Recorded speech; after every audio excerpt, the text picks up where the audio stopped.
Item ಯಾವುದೇ ಇರಲಿ try ಮಾಡಿ ಆಚಿ ಚಿಕನ್ ಮಸಾಲಾ. ಪಂಚಮಸಾಲಿ ಪೀಠದ ಶ್ರೀಗಳಿಗೆ ಗ್ರಹಚಾರ ಚೆನ್ನಾಗಿಲ್ಲ ಅಂತ ಅನಿಸುತ್ತೆ. ಕೂಡಲ ಸಂಗಮ ಪೀಠದ ಶ್ರೀಗಳಿಗೆ ಹನಿ ಟ್ರ್ಯಾಪ್ ಕಿರುಕುಳ. ಮತ್ತೊಂದೆಡೆ ಹರಪೀಠದ ಶ್ರೀಗಳಿಗೆ ಮಠದ ಲೆಕ್ಕದ ವಿಚಾರದಲ್ಲಿ ತಲೆನೋವು. ವಚನಾನಂದ ಶ್ರೀಗಳಿಗೆ ಇದೀಗ ಟ್ರಸ್ಟ್ನಿಂದ ಉಚ್ಚಾಟನೆ ಆಗಿದೆ. ವೀರಶೈವ ಲಿಂಗಾಯತ ಪಂಚಮಸಾಲಿ ಸ್ವಾಮೀಜಿಗಳಿಗೆ ತಮ್ಮವರಿಂದಲೇ ಕಿರುಕುಳನ ಅನ್ನುವಂಥದ್ದು ಅದರ ಒಂದು ವರದಿ ನಿಮ್ಮ ಮುಂದೆ.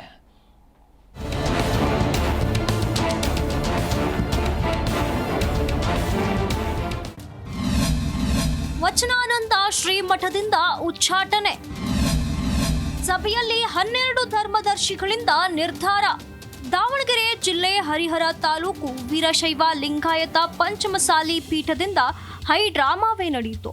ಕಳೆದ 1 ತಿಂಗಳಿಂದಲೂ ಮಠದಲ್ಲಿ ಲೆಕ್ಕದ ವಿಚಾರಕ್ಕೆ ಗಲಾಟೆ ನಡೆಯುತ್ತಲೇ ಇದೆ.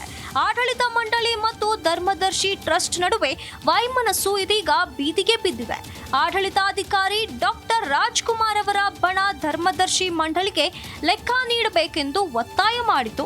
ಇದೇ ವಿಚಾರಕ್ಕೆ ವಚನಾನಂದ ಶ್ರೀಗಳ ಸಮ್ಮುಖದಲ್ಲಿ ಕೈ ಮಿಲಾಯಿಸುವ ಹಂತಕ್ಕೆ ಗಲಾಟೆ ನಡೆದಿತ್ತು. ಧರ್ಮದರ್ಶಿಯಾದ ಚಂದ್ರಶೇಖರ್ ಪೂಜಾರ್ ಹಾಗೂ ಬಿಸಿ ಉಮಾಪತಿ ವಿರುದ್ಧ ಆಡಳಿತ ಮಂಡಳಿ ಲೆಕ್ಕ ನೀಡುವಂತೆ ಒತ್ತಾಯಿಸಿ ಪ್ರತಿಭಟನೆ ಕೂಡ ಮಾಡಿತ್ತು.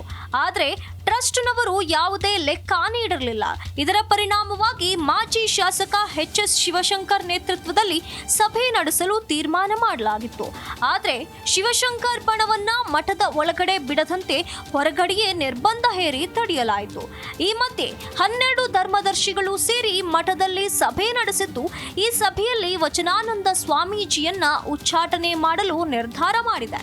ಇದರಿಂದ ಭಕ್ತರು ಪ್ರತಿಭಟನೆ ಮಾಡಿ ಟ್ರಸ್ಟ್ ನಿರ್ಧಾರಕ್ಕೆ ತೀವ್ರ ವಿರೋಧ ಮಾಡಿದ್ರು. ಈ ವೇಳೆ ಮಠದ ಹೊರಗಡೆ ಡ್ರಾಮಾವೇ ನಡೆಯಿತು.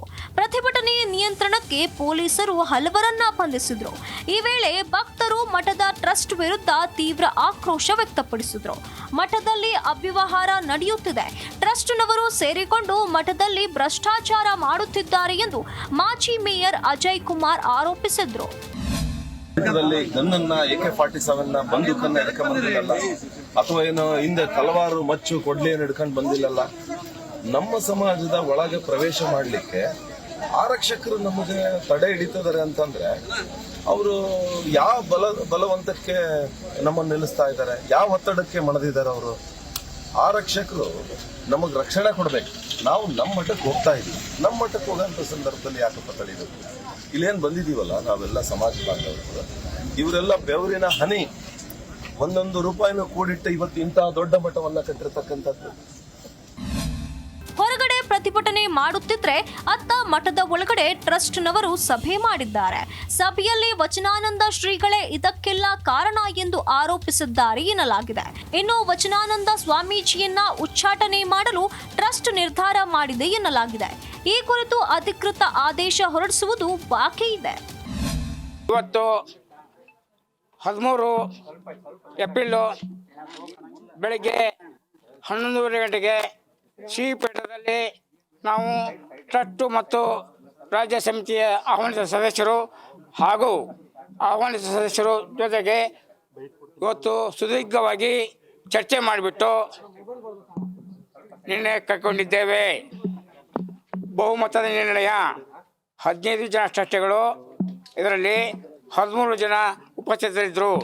ಎಲ್ಲರೂ ಸರ್ವಾನುಮತದಿಂದ ತೀರ್ಮಾನ ಕೈಗೊಂಡಿದ್ದೇವೆ. ಸಮಾಜ ಸುಪ್ರೀಂ, ಸಮಾಜಕ್ಕಿಂತ ದೊಡ್ಡವರು ಯಾರೂ ಇಲ್ಲ. ಸಮಾಜ ಇವರನ್ನು ನೇಮಿಸಿತ್ತು, ಇವರಾಗಿ ಮಾಡ್ಕೊಂಡಿದ್ದಾರೆ ಅದನ್ನು.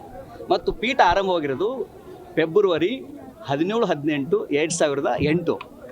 ಟ್ರಸ್ಟ್ ಆಗಿರೋದು ಏಪ್ರಿಲ್ ತಿಂಗಳಲ್ಲಿ. ಮೊದಲು ಪೀಠ, ಆಮೇಲೆ ಟ್ರಸ್ಟ್. ಆಮೇಲೆ ಪ್ರತಿ 5 ವರ್ಷಕ್ಕೊಂದ್ಸಲ ಟ್ರಸ್ಟಿಗಳು 1/4 ಹೋಗ್ಬೇಕಂತಿದೆ. ಅವು ಯಾವ ನಿಯಮಗಳು ಫಾಲೋ ಮಾಡಿಲ್ಲ. ಎಲ್ಲ ಅವರೇ ಇದ್ದಾರೆ ಮತ್ತು ಅವರೆಲ್ಲ ಸಂಬಂಧಿಕರಿದ್ದಾರೆ. ಅವರ ಆಸ್ತಿ ಪಾಸ್ತಿಗಳ ತಮ್ಮ ಸ್ವಂತ ಹೆಸರು ಮಾಡ್ಕೊಂಡಿದ್ದಾರೆ. ಮಠದ ಆಸ್ತಿ ಪಾಸ್ತಿಗಳಿದಾವಲ್ಲ, ಅನೇಕ ಆಸ್ತಿ ಪಾಸ್ತಿಗಳು ಅವ್ರು ತಮ್ಮ ಸ್ವಂತ ಹೆಸರು ಮಾಡ್ಕೊಂಡಿದ್ದಾರೆ. ಪ್ರತಿಭಟನೆ ವೇಳೆ ಪೊಲೀಸರು ಮತ್ತು ಭಕ್ತರ ನಡುವೆ ವಾಗ್ವಾದ ಕೂಡ ನಡೆಯಿತು. ಈ ವೇಳೆ ಹಲವು ಭಕ್ತರು ಅಸ್ವಸ್ಥಗೊಂಡ ಘಟನೆ ಕೂಡ ನಡೆದಿದ್ದು ಆಸ್ಪತ್ರೆಗೆ ದಾಖಲು ಮಾಡಲಾಗಿದೆ. ಪಂಚಮಸಾಲಿ ಸಮಾಜದ ಕೂಡಲ ಸಂಗಮದ ಜಯಮೃತ್ಯುಂಜಯ ಸ್ವಾಮೀಜಿಗೆ ಹನಿ ಟ್ರ್ಯಾಪ್ ಸಮಸ್ಯೆ ಒಂದೆಡೆಯಾದ್ರೆ ಇತ್ತ ಅದೇ ಸಮಾಜದ ಹರಪೀಠದ ವಚನಾನಂದ ಸ್ವಾಮೀಜಿಗೆ ಲೆಕ್ಕದ ಫಜೀತಿಯಾಗಿದೆ. ಒಟ್ಟಾರೆ ಪಂಚಮಸಾಲಿ ಸಮಾಜದಲ್ಲಿ ಧರ್ಮಗುರುಗಳಿಗೆ ಧರ್ಮ ಸಂಕಟವೂ ಎದುರಾಗಿದ್ದು ಭಕ್ತರಿಗೂ ಒಂದು ರೀತಿ ಧರ್ಮ ಕಂಟಕ ಎದುರಾದಂತಾಗಿದೆ. ಕಲ್ಲೇಶ್, ಜೀ ಕನ್ನಡ ನ್ಯೂಸ್, ದಾವಣಗೆರೆ.